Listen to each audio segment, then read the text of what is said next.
Rule number 18. అమెరికాలో వ్యభిచారం చేసే వాళ్ళకి పర్మిషన్ ఇచ్చి లైసెన్స్ కూడా ఇస్తారు. అండ్ మన ఇండియాలో ఎవరైనా వ్యభిచారం చేసి పట్టుబడితే వారిని కొన్ని రోజులు జైల్లో పెట్టి కౌన్సిలింగ్ ఇచ్చి మరీ పంపిస్తారు.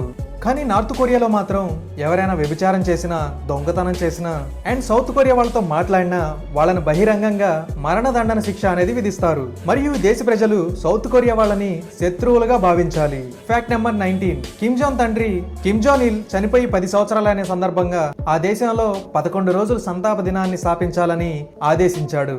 అంటే ఈ 11 రోజులు ఎవరో నవ్వటం కానీ, మద్యం సేవించడం కానీ, బర్త్డే చేసుకోవడం కానీ ఇలాంటివేవి చేయకూడదు. అండ్ ఈ సంతాప దినాల రోజుల్లో ఎవరైనా చనిపోయినా కానీ వాళ్ళ కుటుంబంలో ఎవరూ పెద్దగా ఏడవకూడదు. మరియు చనిపోయిన మృతదేహాలకు ఎలాంటి హడావుడి లేకుండా సైలెంట్గా తీసుకువెళ్ళిపోవాలి. లేకపోతే వాళ్ళకు కూడా ఉరిశిక్ష ఖాయం. Rule number 20. ఇంటర్నేషనల్ కాల్స్ మాట్లాడటం కూడా నేరమే. ఒకవేళ నార్త్ కొరియా వాళ్ళు వేరే దేశం వాళ్ళకి ఫోన్ కాల్ చేస్తే ఈ దేశం యొక్క జీవన శైలి గురించి, వాళ్ళ దుర్భర పరిస్థితి గురించి వేరే దేశం వాళ్ళకి తెలుస్తుందని ఈ ఇంటర్నేషనల్ కాల్స్ కూడా ఆపేశారు. కానీ 2007లో కొన్ని అంతర్జాతీయ కాల్స్ చేసిన ఒక వ్యక్తిని అతి దారుణంగా రోడ్డు మీద నరికి చంపేశారు.